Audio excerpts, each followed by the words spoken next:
Hello students, today's topic is deficiency diseases. आज हम लोग पढ़ने वाले हैं डेफिशिएंसी डिजीज़ेस के बारे में। तो सबसे पहले हम लोग जानेंगे कि डेफिशिएंसी वर्ड जो है, डेफिशिएंसी मतलब होता क्या है। तो इससे पहले वाले वीडियो में मैंने बताया था डेफिशिएंसी मतलब होता है कि कोई भी चीज़ की कमी हो जाना। डेफिशिएंसी मतलब होता है कमी।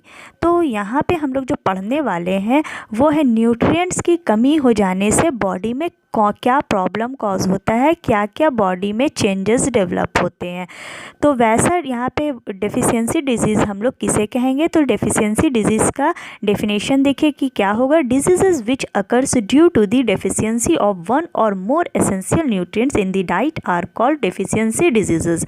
डेफिशिएंसी डिजीज़ हम वैसे डिजीज़ को कहते हैं कि हमारे जो डाइट है, हमारा जो डेली मील है, अगर उस डाइट में किसी भी एक एसेंशियल न्यूट्रिएंट्स की कमी हो जाएगी और हमारे बॉडी को वो एसेंशियल न्यूट्रिएंट्स नहीं मिल पाएगा तो बॉडी में क्या हो जाएगा, डेफिशिएंसी डिजीज़ होंगे। यानी कि न्यूट्रिएंट्स की कमी होने के वजह से होने वाले डिजीज़ को हम लोग कहते हैं डेफिशिएंसी डिजीज़। ये डिजीज़ जो है वो कब आपके डेवलप होते हैं बॉडी में। ऐसा नहीं है कि हाँ आज हम लोग जो है वो प्रोटीनिशियस फूड नहीं खाएं तो डेफिशिएंसी डिजीज़ हो जाएगी। नहीं, बिल्कुल ऐसा नहीं है। एक दिन नहीं खाने से ऐसा कुछ नहीं होता। हाँ, अगर आप बहुत दिनों से जो है वो आपके जो बॉडी बिल्डिंग जो फूड है, आपके प्रोटीनिशियस फूड है, अगर आप बहुत दिनों से आप उसे नहीं खा रहे हो तो बॉडी में क्या होता है कि प्रोटीन की कमी हो जाती है, जिसके वजह से है जो डिजीज़ डेवलप होते हैं तो उन्हें ही हम कहते हैं डेफिशिएंसी डिजीज़। इसका मतलब है ये डिजीज़ जो है वो बहुत दिनों से कोई भी एसेंशियल न्यूट्रिएंट्स कंज्यूम नहीं करने के वजह से बॉडी में डेवलप होती है। सेकंड पॉइंट जो याद रखने वाली बात है वो है आपका कि ये जो डेफिशिएंसी डिजीज़ है वो ट्रांसमिटेड डिजीज़ नहीं है। ट्रांसमिटेड डिजीज़ मतलब होता है कि वैसा डिजीज़ जो एक पर्सन से दूसरे पर्सन में ट्रांसफ़र हो जाए। ये नॉन ट्रांसमिटेड डिजीज़ होता है। ये एक पर्सन से दूसरे पर्सन में बिल्कुल ट्रांसफ़र नहीं होते हैं, क्योंकि ये जो डिजीज़ है वो हमारे अपने बॉडी में कुछ कमी होने के वजह से, न्यूट्रिएंट्स की कमी होने के वजह से डिजीज़ हुआ है। तो अगर मान लीजिए कि अगर आपके बॉडी में आयोडीन की कमी के वजह से आपको ग्वाइटर अगर हुआ है तो इसका ये मतलब नहीं है कि आपके जो आसपास के लोग हैं तो उनमें ये ग्वाइटर जो है आपसे उनमें ट्रांसफ़र हो जाए, ऐसा नहीं होता है। ये आपके बॉडी के खुद का प्रॉब्लम है। तो ये इसलिए हम लोग कहेंगे कि डेफिशिएंसी डिजीज़ जो है वो कभी भी एक पर्सन से दूसरे पर्सन में ट्रांसफ़र नहीं होगा। उसके बाद आइए हम लोग बात करते हैं ओबेसिटी की। ओबेसिटी हम लोग किसे कहते हैं। तो ओबेसिटी जो है वो एक ऐसा कंडीशन है जिसमें आप कोई भी एक फूड बहुत ज़्यादा, हद से ज़्यादा अगर आप कंज्यूम करने लगोगे, जैसे कि आप प्रोटीनिशियस फूड, आप फैट गिविंग फूड, ये सारे को छोड़कर आप सिर्फ़ और सिर्फ जो एनर्जी गिविंग फूड खा रहे हो, बहुत ज़्यादा एनर्जी गिविंग फूड डेली खा रहे हो, तो बॉडी को एक्सेस जो है वो एक्सेस कोई भी चीज़ जो है वो बॉडी के लिए हार्मफुल होता है, चाहे वो आपके को किसी भी तरह का कोई भी फूड हो। तो हमें कभी भी जो है वो आपका एक जो प्रॉपर जितने बॉडी को चाहिए बस हमें उतना ही डाइट लेना चाहिए, एक्सेस डाइट लेना, इस कंडीशन को हम लोग कहते हैं ओबेसिटी। ओबेसिटी मतलब होता है कि जब आप किसी फूड का बहुत ज़्यादा इनटेक करने लगते, बहुत ज़्यादा खाने लगते हो, तो वैसा कंडीशन को हम लोग क्या कहते हैं, ओबेसिटी कहते हैं।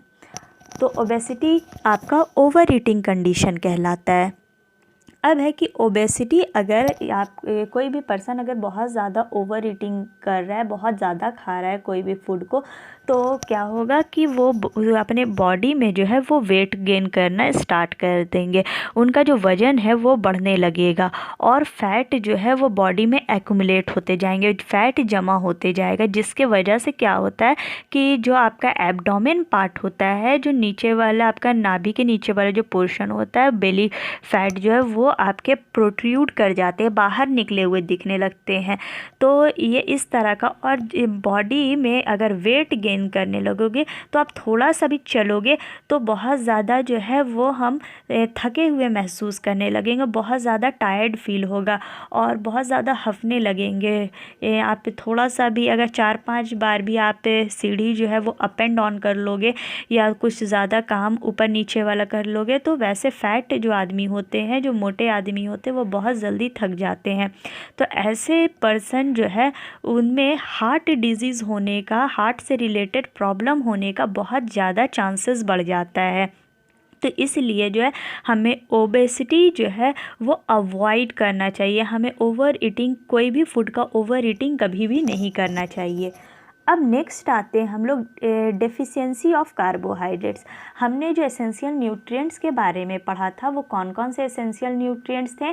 कार्बोहाइड्रेट्स थे, प्रोटीन्स, फैट्स, वाइटामिन्स, ये सब जो हमारे हैं वो एसेंशियल न्यूट्रिएंट्स है। तो अब एक एक करके हम लोग देखेंगे कि कार्बोहाइड्रेट की कमी की वजह से बॉडी में कौन सा डिजीज़ होता है।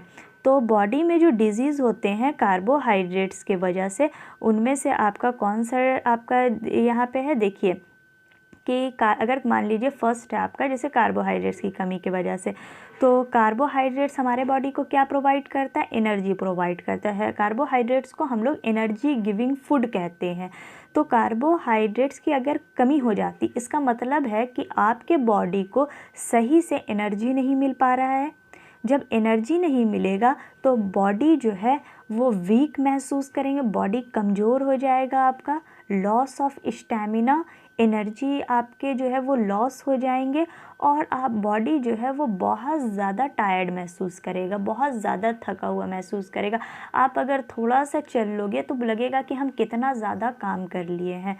उसके बाद अब हम लोग नेक्स्ट बात करते हैं डेफिशिएंसी ऑफ प्रोटीन्स के बारे में कि अगर बॉडी में प्रोटीन्स की कमी हो जाती है तो बॉडी में कौन सा चेंजेस आता है, कौन से डिजीज़ डेवलप होते हैं। तो सबसे पहले याद कीजिए कि प्रोटीन्स को हमने कौन सा फूड जो है वो बताया था, आपका जो फूड ग्रुप्स हमने पढ़ा है इससे पहले वाले वीडियो में, तो फूड ग्रुप्स में हमने बताया था कि आपके एनर्जी गिविंग फूड है, बॉडी बिल्डिंग फूड है, उसके बाद फिर आपका और कौन सा 4 फूड ग्रुप्स हम लोग पढ़ाए थे। तो 4 फूड ग्रुप्स में एक आपका था energy giving food group, energy giving food, उसके बाद था बॉडी बिल्डिंग फूड और आपके प्रोटेक्टिव फूड थे, जिसमें ये 4 न्यूट्रिएंट्स था। तो 4 न्यूट्रिएंट्स में से 2 न्यूट्रिएंट्स आपके कार्बोहाइड्रेट और फैट्स को एक ग्रुप में रखा गया था, एनर्जी गिविंग फूड, एनर्जी देने वाले फूड के ग्रुप में रखा गया था। तो ये हमारे जो है प्रोटीन्स जो है वो कौन सा फूड है आपका, ये बॉडी बिल्डिंग फूड है। आपके बॉडी का ग्रोथ और डेवलपमेंट करने के लिए ये रिस्पॉन्सिबल होता है। मतलब अगर बॉडी में प्रोटीन्स सही आपके अमाउंट में है तो आपका बॉडी बहुत अच्छे से ग्रोथ करेगा, आपके मसल्स स्ट्रांग रहेंगे। लेकिन अगर जहाँ आपके बॉडी में प्रोटीन्स की